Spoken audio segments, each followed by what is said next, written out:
Hello दोस्तों, स्वागत है आप सभी का एग्जाम बी में। तो जैसा कि आप सभी को पता है, यूपीएससी ईपीएफओ का जो एग्जाम है वो आपको 2 जुलाई में देखने को मिलेगा। ठीक है, अब यहाँ पर ना कुछ चीजें हैं इंपॉर्टेंट। अब यहाँ पे मैं कुछ आपको ऐसे क्वेश्चन दिखाऊंगा हिस्ट्री के, और वहां से हम लोग ये डिसाइड करेंगे कि क्वेश्चन किस प्रकार से आ रहे हैं। और हम यहाँ पे ये भी नहीं कह सकते कि जो पिछले बार क्वेश्चन आए थे वो इस बार आए, या फिर सेम पैटर्न इस बार यूपीएससी उठाए। लेकिन मैं आपको बताता हूँ, यूपीएससी का ये चलन रहा है कि उसने जैसे क्वेश्चन पूछे हैं वो ज्यादातर जो अपना पैटर्न है वो सेम उसके आसपास रखता है, बिल्कुल ही चेंज नहीं करता कि पिछले बार पॉलिटी पूछी थी इस बार पॉलिटी पूछी ही नहीं। ऐसा कभी भी नहीं होगा। चाहे तो आप पेपर उठा के देख सकते हो, ईपीएफओ का 2017 का देख लीजिए आप, 2021 का देख लीजिए आप, 2015 का देख लीजिए आप, ओके, जो 16 में हुआ था। तो आप पेपर देखते रहेंगे तो आप यहाँ पे आपको पता चल जाएगा कि जो पैटर्न है सेम वही रहता है। मतलब मैं क्वेश्चन तो सेम नहीं बोल रहा हूं, लेकिन हाँ, जो पेपर का क्राइटेरिया है आपको सेम वैसा ही देखने को मिलेगा। ओके, अब दूसरी इंपॉर्टेंट चीज है, यहाँ पे आपको मैं अब स्ट्रेटेजी बताने वाला हूँ हिस्ट्री की, क्योंकि हम लोग यहाँ पे हिस्ट्री की बात करने वाले हैं 50 डेज की। तो जब आप यहाँ पे देखोगे तो यहाँ पे आप देख रहे हो कि जो एग्जाम है वो तो हमने 2 जुलाई 2023 बोला है। अब 50 डेज की स्ट्रेटेजी देखिए। यहाँ पे मान लीजिए जैसे मैं आज अभी ये वीडियो बना रहा हूं, तो ये आपका क्या हो गया, ये 10 मई हो गया। ओके, तो हमारे पास मई के 21 दिन बचे हुए हैं, 21 डेज फॉर मई, जून के 30 डेज, ओके, और जुलाई का आप 1 मान सकते हो। तो यहाँ पे कितना आ गया, 52 डेज। तो हम लोग ये मान के चलते कि भाई 50 डेज हम लोग यहाँ पे इस चीज को लेके चलते हैं कि ठीक है, 50 डेज की स्ट्रेटेजी पे हम लोग वर्क करने वाले हैं, कैसे हम लोगों ने हिस्ट्री को कवर करना है। अब देखो यहाँ पे क्वेश्चन देख लो जो कि इंपॉर्टेंट है। देखो यहाँ पे what is the chronological sequence of the following event. अब ये इवेंट जो है ना, फर्स्ट बैटल ऑफ पानीपत, ठीक है, यहाँ पे आपको डेट बताता हूं, okay, Vietnam war, French revolution जैसे ये 18 के आसपास हुआ है, गल्फ वॉर, ठीक है, वर्ल्ड वॉर 1, तो ये कितना है 1914 टू 18। अब मैं यहाँ पे ना ये चीजें बोल रहा हूँ कि आपको सभी का लर्न हो, ये जरूरी भी नहीं है कि आपको सारा ही लर्न हो जाए, ठीक है, और आपको कुछ तो लर्न होना चाहिए, सो दैट कि आपको 3 अगर आते हैं, 2 अगर नहीं भी आते तो आप यहाँ से कर लोगे। जैसे कि मुझे ये पता है कि जो पानीपत वाला है, पानीपत के बाद फ्रेंच रेवोल्यूशन था, ऑब्वियसली इसके बाद ये हुआ था, तो मैं इसको पहला, फिर इसको दूसरा, फिर इसको तीसरा रखूंगा, ठीक है। तो यहाँ पे फर्स्ट वाला देखो ऑप्शन, फर्स्ट वाला कौन सा है, या तो ये है या तो ये है। उसके बाद पांचवा नहीं होगा, उसके बाद तीसरा होगा, देखो यहाँ पे तीसरा आ रहा है, तो ऑब्वियसली मेरा आंसर ये हो जाएगा। तो यहाँ पे ना आपको डेट्स लर्न करनी जरूरी है उन इवेंट्स की जो कि बहुत इंपॉर्टेंट है। First battle of Panipat, second पूछ लेगा आपसे तो 1556 कर देना, थर्ड पूछ लेगा आपसे 1761 कर देना, प्लासी पूछेगा 1757 कर देना, बक्सर पूछे 1764 कर देना। ओके, तो ऐसे ऐसे जो बैटल्स है वो आप लोगों ने लर्न रखने हैं, एग्जाम में आते हैं, ठीक है। अब यहाँ पे शाही फरमान कब दिया गया था अंग्रेजों को, तो 1765। तो ऐसे आप लोगों ने लर्न करने डेट्स को, जो कि यहाँ पे आपको क्रोनोलॉजिकल ऑर्डर इस बार भी आपको देखने को मिलता है। हालांकि जो दूसरा क्वेश्चन देख रहे हो अयोध्या वाला, ये है तो ज्योग्राफी का, आप ये बोल सकते हो सर रिवर आ रही है, लेकिन यहाँ पे हम अयोध्या वाली जो सिटी है इसको एंशिएंट हिस्ट्री में लेके चल सकते हैं। तो ये सरयू नदी के पास है, तो अयोध्या आज भी है, तो ये चीज आपने यहाँ पे ध्यान देना है। अब यहाँ पे ये देखो, ये वाला क्वेश्चन आपको ये मिलेगा, स्त्री धन। अब ये स्त्री धन का क्वेश्चन है ना, ये इंपॉर्टेंट क्यों हो जाता है मैं बताता हूं आपको। ये आपको मिलेगा ऋग्वेद में, ठीक है, ऋग्वेद में एंशिएंट हिस्ट्री में आपको ये देखने को मिलेगा। अब ना जब स्त्री धन की यहाँ पे बात करते हैं, स्त्री धन की यहाँ पे बात करते हैं, तो यहाँ पे क्या बोलते हैं कि भाई स्त्री धन का मतलब क्या होता है कि भाई ऐसी मूवेबल प्रॉपर्टीज जो कि वुमेन को दी जाती है उसके जीवन काल में। अब यहाँ पे दूसरा बोलते हैं कि भाई वो मूवेबल प्रॉपर्टीज जो कि एक वुमेन को दी जाती है जब उसकी पहली मैरिज होती है, पहली शादी होती है। तीसरा यहाँ पे बोलते हैं कि वुमेन की मृत्यु में, ठीक है, जो उसकी वेल्थ होती है वो उसके हस्बैंड और उसके चिल्ड्रन ले लेते हैं। या फिर ये बोलती है कि वुमेन की जो डेथ होती है, जो वेल्थ उसने अभी तक अर्जित करी है नेचुरली, ठीक है, तो वो जो उसके चिल्ड्रंस है उनको मिल जाएगी, बस उन्हीं को मिलेगी। ओके, उसके दामाद पर किसी का भी उस पर कोई भी यहाँ पे प्रभाव नहीं होगा। तो यहाँ पे ऐसा ये बोल रहे हैं। तो आप यहाँ पे देखो, ये क्वेश्चन ना बहुत डीप क्वेश्चन था। स्त्री धन के बारे में मिल तो जाएगा आपको, जैसे विवाह मिल जाएगा आपको, 5 प्रकार के विवाह होते हैं, राक्षस विवाह हो गया, ठीक है, बहुत सारे विवाह आपको मिल जाएंगे। तो ये ऋग्वेद को ना थोड़ा आप जो वर्ड्स है वहां पर विवाह पर कितने प्रकार के दैत्य विवाह होता है, राक्षस विवाह जिसको हम बोलते हैं, ठीक है, तो ये विवाह होते हैं वहां पे, तो वो आपने पढ़ना है। स्त्री धन के बारे में उसी में आपको बता रखा है, तो ऋग्वेद को थोड़ा अच्छे से पढ़ लेना आप लोग। अब यहाँ पे देखो, यहाँ इन्होंने बोला है क्रोनोलॉजिकल ऑर्डर बताओ आप कि क्या क्या हुआ था। देखो यहाँ पे सबसे पहले क्या होता है, कॉटन बूम आपको देखने को मिलेगा कब, जब आपका 1750 के आसपास यहाँ पे इंडस्ट्रियल रिवोल्यूशन स्टार्ट हो गया था ब्रिटेन में। तब आपको यहाँ पे कॉटन सबसे ज्यादा भारत ही उगाता है, सबसे अच्छी क्वालिटी भी भारत में मिलती है। फिर इसके बाद होता है यहाँ पे सिविल वॉर होने के कारण यहाँ पर डिक्लाइन हो जाता है, तो 2, 3 और यहाँ पे 1 हो जाएगा। तो ये आपको लर्न रखना जरूरी है। अगर आपको 1, 2 की भी डेट पता होती तो आप ये वाला क्वेश्चन कर लेते। अब यहाँ पे देखो ये क्वेश्चन पूछा है इन्होंने कि 6th सेंचुरी बीसी गण और संघ क्या है, गण और संघ की यहाँ पे बात कर रहा है। तो आप ध्यान देना, ये कौन सा वाला एरिया है, अब याद रखो ये है महाजनपद वाला एरिया, महाजनपदा वाला एरा है ये, ठीक है, महाजनपदा। तो 16 महाजनपद थे। याद रखना कि हिमालय, जिसे हम सिंधु नदी भी बोलते हैं, हिमालय और नर्मदा नदी के बीच में जो भारत का भाग था वो 16 महाजनपदों में डिवाइडेड था। सबसे जो महान था उसमें मगध था।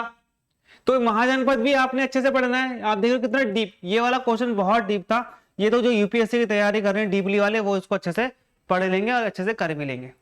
अब यहाँ पे देखो ये वाला क्वेश्चन है कि ब्रिटिश रूल के दौरान यहाँ पे कौन सी जो इंडस्ट्री है वो सबसे पहले लगी थी।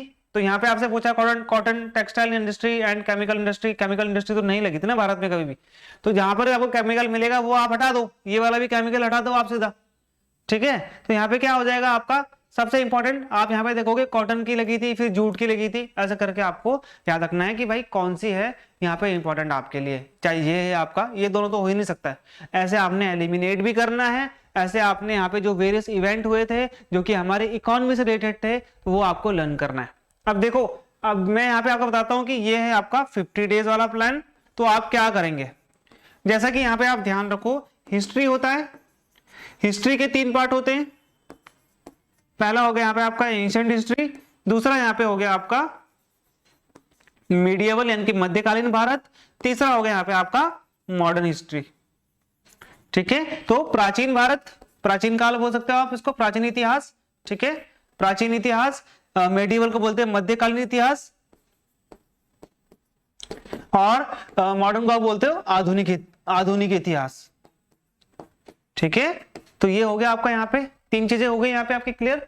अब ध्यान देना यहाँ पे, ये जो आपका हिस्ट्री वाला एरा ये है ना प्राचीन, ये वाला आपका, ये आपका कहां से कहां तक है, तो ये आपका इंडस वैली सिविलाइजेशन से आपको गुप्ताज तक पढ़ना है। ये मैं आपको अभी यहाँ पे आगे बता दूंगा इजीली कि क्या क्या चीजें यहाँ पे इजीली होती हैं, ओके। अब देखो यहाँ पे चीजें क्या क्या इंपॉर्टेंट है, मैंने आपको तीनों बता दी। अब आप क्या करोगे, जैसे यहाँ पे आपका क्या है एंशिएंट हिस्ट्री, दूसरा यहाँ पे आपका मीडिएवल हिस्ट्री, और दूसरा है आपका मॉडर्न हिस्ट्री, तीसरा आपका यहाँ पे मॉडर्न हिस्ट्री। अब आपको देखना है कि आपको इनमें से कौन सा अच्छा लगता है और आप इसमें से कौन सा अच्छे से लर्न कर पाते हो, क्योंकि आपके पास टाइमिंग है 50 डेज का। मेरा कहना यह है कि एंशिएंट हिस्ट्री में आपको ज्यादा टाइम लगेगा, पढ़ने में भी बोरिंग होता है, मेरे को खुद पढ़ने में बोरिंग लगता था, ये बोरिंग होता है, बहुत डीपली पढ़ना पड़ता है, आपको इसमें टाइम लग जाएगा ज्यादा। तो हम इसको 20 डेज लेके चलते हैं। मेडिएवल हिस्ट्री इजी होता है, सिर्फ आपको 2 चीज पढ़नी है, कौन सी, दिल्ली सल्तनत और मुगल। तो यहाँ पे आपका 15 डेज आप इसे मान सकते हो, और यहाँ पर इसे आप 15 डेज लेके चल सकते हो मॉडर्न हिस्ट्री को भी, क्योंकि बचा ही इतने, अब तीसरे के लिए आप क्या करोगे, आप इसमें अपने हिसाब से आप इसको कम और ज्यादा कर सकते हो कि यहाँ पे आपको मॉडर्न हिस्ट्री ऐसा हो सकता है ना, किसी को भी मॉडर्न हिस्ट्री और मेडिएवल दोनों अच्छी लगती हो, किसी को एंशिएंट हिस्ट्री अच्छी लगती हो, मैं ये भी कह सकता हूँ वो यहाँ से 5 दिन कम या जो आगे कर सकता है, वो उसमें कोई बड़ी बात नहीं। वो आपने अपने आप देखना है, आपने अपने 50 दिन को मैंने कैसे मैनेज करना है। मैं आपको ये कह रहा हूँ कि एंशिएंट हिस्ट्री ज्यादा टाइम कंज्यूमिंग होती है, तो 20 दिन आपने यहाँ पे लगा दिए, मेडिएवल हिस्ट्री आपने 15 लगा दिए, और मॉडर्न हिस्ट्री आपने यहाँ पे 15 लगा दिए। तो ये 3 चीजें आपके यहाँ पे कंप्लीट हो चुकी हैं कि भाई मैंने इतना टाइम यहाँ पे देना है। कितना घंटा देना है, देखो आपने, अब ऐसा तो है नहीं कि यूपीएससी वाले ने पहली बार जिंदगी में यूपीएससी का पेपर दिया, हालांकि जो कुछ लोग जो अभी एलिजिबल हुए हैं यूपीएससी के लिए उनका तो पहला ही पेपर होगा, ठीक है। लेकिन जो बहुत सारे मैक्सिमम जनता ऐसी होगी जिन्होंने कोई एसएससी का दिया है, किन्होंने अपने स्टेट पीसीएस का दिया है, कोई आईएएस का ही दे रहे थे यानी कि सिविल सर्विसेज का, अब वो यहाँ पे ईपीएफओ दे रहे हैं। तो ये चीजें भी है, ये आपने यहाँ पे ध्यान देना है। तो यहाँ पे मैं कहता था फर्स्ट वाले के लिए भी, चाहे वो यहाँ पे तैयारी कर रहा है, तो यहाँ पे जिनका रिविजन है उनको तो कोई प्रॉब्लम नहीं है। तो यहाँ पे याद रखो कि जब आप तैयारी कर रहे हो तो एंशिएंट हिस्ट्री में आपको 20 डेज लगने ही लगने हैं। तो यहाँ पे आपने डेली, आप ये मान के चलो, मैं आपको डेली बोलता हूँ 2.5 यानी कि 2.5 घंटे से यहाँ पे क्या करना है आपको, 3 आवर्स तो आपको यहाँ पे देना पड़ेगा। 3 आवर तो आपको यहाँ पे देना पड़ेगा अच्छे से। वो भी आपका 2 आवर का यहाँ पे क्या होगा, एक तरीके से डीप नॉलेज होनी चाहिए आपको, मतलब आप डीप नॉलेज करोगे और 1 आवर आप उसका रिवीजन करोगे। नोट्स मेकिंग, जब भी आप नोट्स बनाओगे कैसे बनाओगे नोट्स, एक A4 साइज का पेपर है, ठीक है, A4 साइज का पेपर है, यहाँ पे हेडिंग है इंडस वैली सिविलाइजेशन के बारे में आप पढ़ रहे थे, उसके पॉइंट्स, बुलेट पॉइंट्स बना के लिखो, ठीक है। ऐसे पहली बात तो यहाँ पे पेज को ऐसे नीचे से काट देना, यहाँ पे आपने बुलेट पॉइंट्स लिखे कि क्या इंपॉर्टेंट है, कि भाई यहाँ पे एक नृत्य करती हुई जो स्टैचू मिला था महिला का, यहाँ पे एक स्नानागार मिला था, बिग बाथ मिला था, ग्रीनरी मिली थी, कौन सा इंपॉर्टेंट है, हड़प्पा इंपॉर्टेंट है। तो यहाँ पे आपने जो आपको इंपॉर्टेंट लगता है उसके बाद उसके यहाँ पे आपने क्वेश्चन बना के लिखने कि ये क्वेश्चन है मेरा यहाँ पे जिसे मैं लर्न करूंगा, और एक आपने यहाँ पे लाइन खींचनी है, ओके, एक आपने साइड में लाइन खींचनी है जहां पर आप क्या करेंगे, आप यहां पर रिवीजन का अपना फंड, जब आप इसको रिवाइज करोगे तो आपको यहां पर लिखना है ईयर्स, क्या ईयर था, इंडस वैली सिविलाइजेशन की खोज कब हुई,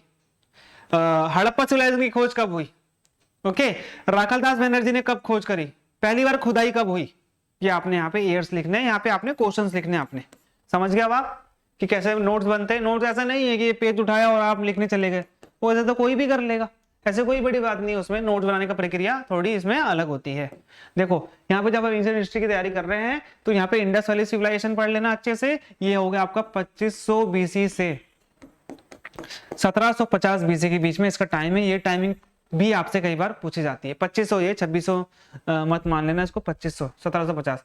वैदिक एरा तो 1500 से, सॉरी 1500 से 1000, 1000 भी बोलते हैं, 500 भी बोलते हैं, ठीक है। तो याद रखना आप लोग 1500 से 1000 बीसी भी कई बार बोलते हैं। ऋग्वेदिक एरा, इसके बाद वैदिक एरा भी, जो 3 वेदा और थे। वैदिक एरा को अच्छे से पढ़ना है, 3 स्टार में आपको यहाँ पे दे देता हूँ। इससे क्वेश्चन जरूर आएगा यार, क्योंकि ये हार्ड होता है, बहुत इंपॉर्टेंट। ऋग्वेद, वैदिक एरा में आपको 4 वेद मिलेंगे, ठीक है। ऋग्वेद, उसके बाद सामवेद, फिर यजुर्वेद, फिर यहाँ पे आपका अथर्ववेद। इनको वेदों को नहीं पढ़ना है कि आप बोलोगे मुझे चारों वेदों का ज्ञान हो गया। बुक में जितना वेदों के बारे में लिखा है उतना पढ़ना है आपने। ऋग्वेद को अच्छे से यहाँ पे पढ़ लेना है। मगध, मगध के बीच में आपने यहाँ पर 16 महाजनपद के बारे में भी पढ़ना है। वैदिक एरा के बाद आपको 16 महाजनपद मिल जाएंगे, ओके। ये 16 महाजनपद में से मगध आपके लिए बहुत इंपॉर्टेंट है। हर्यंक डायनेस्टी आप पढ़ोगे सबसे पहले, फिर आप उसके बाद पढ़ोगे नंद डायनेस्टी जिसमें घनानंद आएगा, फिर तीसरा आप पढ़ोगे यहाँ पे सिर्फ मॉडर्न डायनेस्टी। इसके बाद आप मत पढ़ना। फिर अलेक्जेंडर देख लेना कि भाई अलेक्जेंडर को किसने इन्वाइट किया था, नंदो ने किया था, इसने यहाँ पे इन्वाइट करा। इसने सबसे पहले कहाँ पे आक्रमण किया, ठीक है, पोरस से या हारा या जीता, ठीक है, जाते हुए कैसे मृत्यु होती है, और इसके पिता का नाम क्या था, किंग फिलिप था, माँ का नाम ओलंपिया था, कैसे मरता है, ये सब चीजें आपने यहाँ पे याद करनी है। संगम, देखिए संगम साउथ इंडिया में, सदर्न भारत में, दक्षिण भारत में, यहाँ पर ये जो कवि होते थे, बहुत इंपॉर्टेंट पॉइंट कवि होते थे, तलोकपियम हो गया, ठीक है, और तेरप हो गया, ये सब चीजें क्या होती है, यहाँ पर इनकी मीटिंग होती थी। उन मीटिंग को ही हम लोग संगम कहते हैं। 3 संगम हुए थे, ठीक है, याद रखना आप लोग। मदुरई में हुए थे ज्यादातर, 2 मदुरई में हुए थे। फिर इसके बाद आपने गुप्तास पे ध्यान देना है। चंद्रगुप्त प्रथम, स्कंदगुप्त, विष्णुगुप्त, चंद्रगुप्त सेकंड सबसे प्रतापी शासक हुआ भारत का अभी तक। इसी के ही होते हुए भारत में अभी तक किसी ने यहाँ पे आक्रमण नहीं कर, जैसे ये लोग ढीले पड़ते हैं उसके बाद ये लोग यहाँ पे ध्यान देना, और लोग यहाँ पे अटैक करते हैं। चंद्रगुप्त सेकंड के बारे में जरूर पढ़ना है आपने, यहाँ से क्वेश्चन आएगा, क्योंकि इसके 9 रत्न हुआ करते थे, ओके, बेताल बच्चीसी, ये सब इसी के ही थे, ठीक है। भारवी, आर्यभट्ट इनके टाइम पे थे, लेकिन वो इनके 9 रत्नों में नहीं थे। फिर आप बात करोगे मेडल हिस्ट्री की, मैं टाइम पीरियड आपको बता चुका हूं। देखो ये इजी होता है। गजनवी 713 की बात है, ठीक है, 713 की बात है। तो ये आप याद रखना, मोहम्मद बिन कासिम भारत में आता है। मोहम्मद बिन कासिम के आने के बाद धीरे धीरे रास्ता खुलता है। फिर गजनवी आता है, भारत में 17 बार आक्रमण करता है, फिर चला जाता है। फिर गौरी आता है, पर्टिकुलरली 1191 और 1192 की लड़ाई करके, तराइन का युद्ध करके हो गया। फिर इसके बाद 1206 में यहाँ पे क्या होता है, दिल्ली सल्तनत की स्थापना करता है कुतुबुद्दीन ऐबक। उसके बाद यहाँ पे आप ध्यान दोगे 1526 में जब बाबर आता है, बाबर आक्रमण करता है, पानीपत का प्रथम युद्ध करता है, उसके बाद ये खत्म हो जाता है। 1526 से मुगल एम्पायर स्टार्ट हो जाता है। और जब 1526 में मुगल एम्पायर स्टार्ट हो जाता है तो ये कब तक चलता है, बोला ये जाता है कि ये चलता है 1857 तक। लेकिन मैं आपको बता दूं रियलिटी क्या है, 1707 में जब औरंगजेब की मृत्यु हो जाती है, हम ये बोलते हैं कि तभी से ही मुगल एम्पायर डिक्लाइन होने लग गया था। फिर मराठास राइज होते हैं। एक बार तो ये था कि मुगल्स अपनी सिक्योरिटी के लिए मराठाओं को पैसे देते थे। फिर यहां पर बंगाल बनता है भारत की सोने की चिड़िया। किसके टाइम पे, आप ये बोल सकते कुली, पर्टिकुलरली जैसे सुजाउद्दौला है, ठीक है, सिराजुद्दौला है, ये बहुत इंपॉर्टेंट राजा थे। मीर जाफर के टाइम पे तो बर्बाद हो गया था, ठीक है। कुली कुतुब खान करके कुछ एक और उसमें था। तो ये सब आपने लर्न करना है कि बंगाल का उदय कब होता है। तो 1700 के आसपास आप देखोगे बंगाल का उदय यहाँ पे होना स्टार्ट हो गया था, लेकिन ये अभी मुगल के अंडर में थे। लेकिन 1700 आप देखोगे 50 के बाद ये फुल अपने उसमें आ चुका है। और 1757 में जब बैटल ऑफ प्लासी होती है, उसके बाद 1764 में जब बक्सर होती है, तो अंग्रेजों का पूरा अधिकार बंगाल पे हो जाता है। फिर उसके बाद आप देखोगे 1857 में मंगल पांडे का रिवॉल्ट होता है। ये आपने लर्न करना है, आप इसे मॉडर्न हिस्ट्री में भी लर्न कर सकते हो। ओके, तो ये आपने इतना मेडिवल हिस्ट्री में पढ़ लेना है। फिर आता है यहाँ पे आपका ब्रिटिश एम्पायर। तो देखोगे 31 अक्टूबर 1600 में जब भारत में अकबर रूल कर रहा था, तो यहाँ पे ईस्ट इंडिया कंपनी की गठन होता है, जो कि महारानी करती है। महारानी भी इसकी शेयर होल्डर होती है। तो ये आती है भारत में। और इनके साथ साथ आप ध्यान देना कि 5 लोग हैं जो 5 कंट्री से भारत में आए थे। वो कौन थे, ठीक है। तो सबसे पहले कौन थे, आप ध्यान देना, पोर्तुगीज भारत में आए थे। वास्को डिगामा आया था। वास्को डिगामा आया था, ये याद रखना आप 1496 के आसपास। तो यहाँ पे वास्को डिगामा आया था। ओके, 1596 या 1496 इसमें आपने देख लेना है। तो ये हो गया आपका यहाँ पे पोर्तुगीज। फिर डेन्स आए थे, ठीक है, डेन्स आए थे डेनमार्क से। फिर आते हैं यहाँ पे आपका ब्रिटिशर्स, जिसको हम ईस्ट इंडिया कंपनी कहते हैं। फिर यहाँ पे क्या आएगा आपका, डच लोग आए थे। ओके, फिर यहाँ पे आपके कौन आए थे, डच लोग आए थे। इसके यहाँ पे आए थे फ्रेंच लोग। फ्रेंच सबसे लास्ट में आए, सबसे लास्ट में गए भी, ठीक है, गोवा को छोड़ के। तो यूरोपियन एडवेंट में आपको बता चुका हूं कि भाई कौन कौन भारत में आया था। ये 5 आपको बता दें, ये 5 के बारे में आप अच्छे से पढ़ लेना है। फ्रेंच, ये आपका फ्रेंच रिवॉल्यूशन है। रेवोल्यूशन के बारे में तो आपने पढ़ना ही है, क्योंकि फ्रेंच रिवॉल्यूशन से क्वेश्चन भी आया था। देखो, इंटरनेशनल हिस्ट्री भी आपने पढ़नी है। इसमें आपने फ्रेंच रिवॉल्यूशन, रशियन रिवॉल्यूशन और यहाँ पे आपने अमेरिकन रिवॉल्यूशन जरूर पढ़ना है। ये तीनों आपने जरूर पढ़ने हैं। फ्रेंच 1760 में एक होता है बैटल ऑफ वॉन्डिवॉर्स, जिसके बाद इनकी खत्म हो जाती है सारी की सारी पावर। कंपनी का रूल भाई स्टार्ट होता है 1773 से, जब रेगुलेटिंग एक्ट आता है। उसके बाद ये चलता है 1857 तक, 58 भी बोल सकते हो, क्योंकि 1858 के